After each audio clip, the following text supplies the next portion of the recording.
Hey everybody, Sunday today, gonna do just a quick little video. Got my concrete in, I got 6 pallets of it, those are for the pins. And I finally got my center part of my garage cleaned out. I mean, there's just a lot of junk here and along the back side. Still have the arbor from my wedding. Gotta do something with that, but I got some friends who are gonna get remade, so. This is my deuce and a half.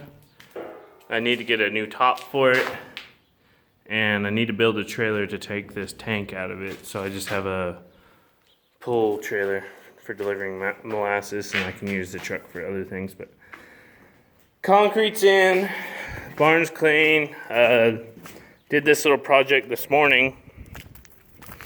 We had this was a bucket for our very first skid steer, and it had a small plate. And so we cut the old plate off a while back and welded this one on, and we actually just kind of put a few welds on it just to hold it in place so we can make sure it fit up good with this skid steer and was going to work right, and then never took it back and finished it up.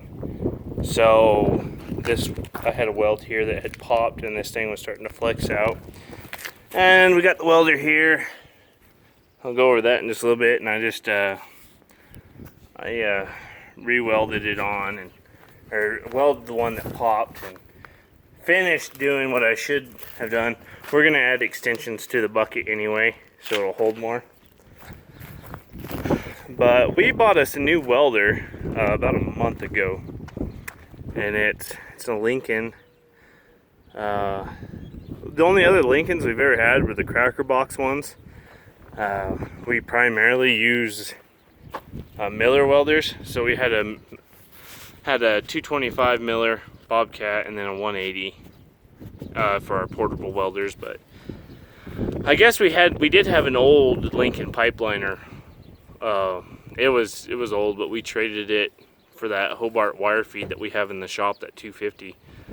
But we bought this, and I am really enjoying this. It's actually turned into a good welder. We're gonna buy a Miller, but they were well over, probably about $1,500 more than what this was.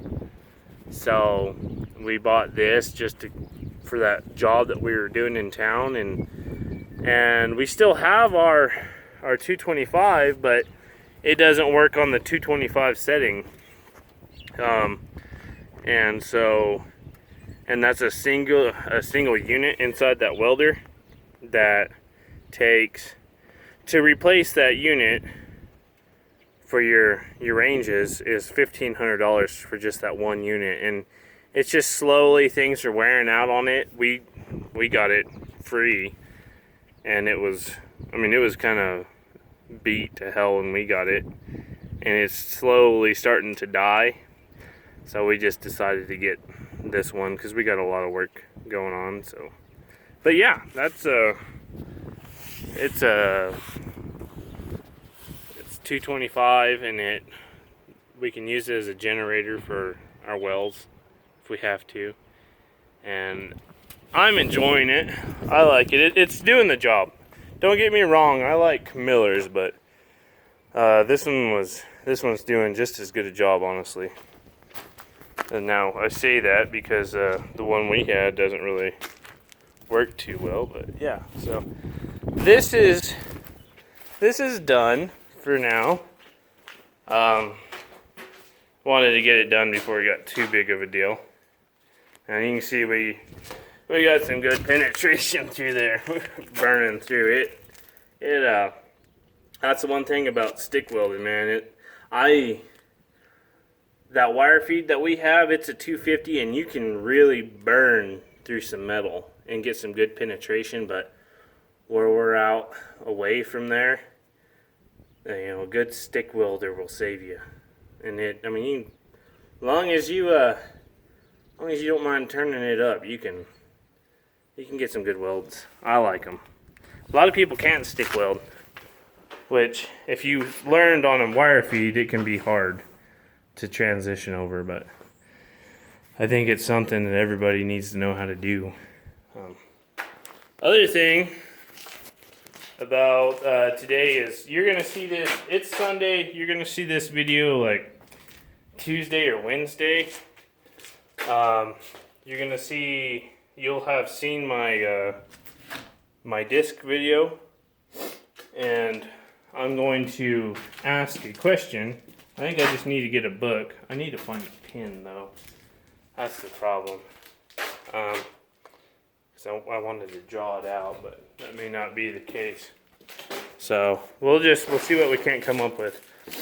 I don't have a book for that thing, and my box of junk. There's no pen in it. And I put the hydraulic lines exactly back the way they were. And the issue I'm having is, so the outside on the wings, the tires on the outside, and maybe I should just do this while I'm looking at the disc. And we're back. It's like magic. Okay, so here is my question. When I go to raise my disc, I use my main wheels here, and they lift up. But if they're up, these ones won't lift. Because, this hose, which I need to attach those. This hose goes to the back of this cylinder, and it goes to the front of that cylinder. And I don't know anybody who's got one of these discs to ask them, like how the hell all this works. So, and when I got the disc, like only one of the main ones was marked and the other one wasn't. And so I was running them on singles, and it seemed to work fine. I mean, it would lift, and those ones would operate. So maybe I'm supposed to put those two together, and it'd all lift at the same time.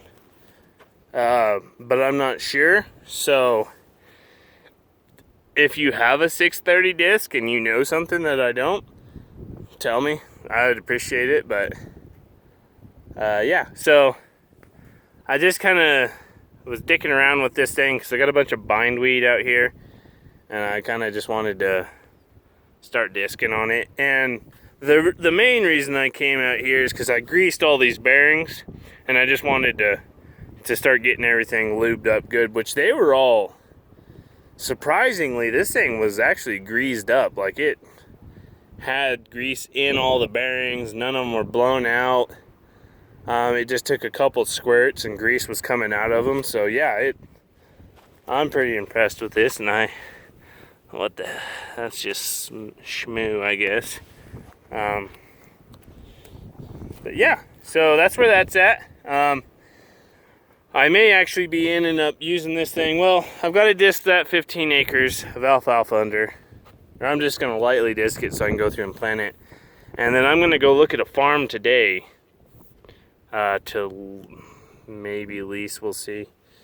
I'm not going to say any more about it because I don't know what's going to happen. But so if you got any brilliant ideas, because it's either that or I need to find a book for this thing, and I really don't care to do that, but I will if I have to. So yeah, but tractor looks good. I think it looks good. I'm happy with it. It pulls it, and that was a big concern. So yeah, if you can help me out figuring out why my disc doesn't lift, like all of it, the center will lift and it will lift the entire disc, but for some reason I think all the tires should lift at the same time, but I don't know if that's a thing or not, or if you're just supposed to lift it in the center. Because I've never had a disc with wings on it before, so I have absolutely no idea. And you may not be able to hear me from the wings, but oh well. On another note, we got all the calves off this wheat except for 20, like the ones that were really, really screwed up. And they look terrible. They're like, they're bad. They don't look good. They're the ones who are just, I'm gonna have to keep them for a couple months just so they might survive. Like, they'll live. I mean, they've lived this long, so they're gonna live. It's just gonna take several months of them before they do anything and they get to looking better. And once they get big enough and they look good, then I'll just get rid of them and go from there. But yeah, so everything else is in the feed pins. We're gonna start working them this week and gonna put the baler belts in this week and get those ready to sell. And yeah, we'll go from there. So thanks for watching. Comment, rate, and subscribe.